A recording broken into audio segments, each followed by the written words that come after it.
Hello, madlang people! Mabuhay! Sa mundo ng sports, Asian Games nagsimula na.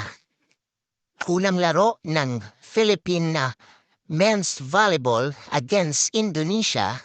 Ayun na nga, sad to say guys, natalo sila in 3 straight sets sa mga scores na 25-22, 25-23, 25-20.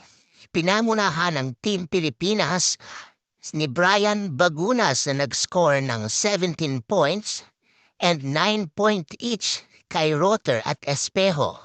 So guys, ang susunod nilang laro ay abangan natin at kasama din nila guys ang powerhouse na Japan sa kanilang pool. Kaya good luck sa atin. Good luck Team Pilipinas. Laban lang, kaya natin to. At mainit-init din guys na balita sa mundo ng basketball. Nakakalungkot nga guys dahil out na sa rooster sila Terence Romeo, si Calvin Abueva, Perkins at Mo Tantua. So hindi na sila guys dininay yung kanilang pagkapasok sa top 12 na Gilas Pilipinas.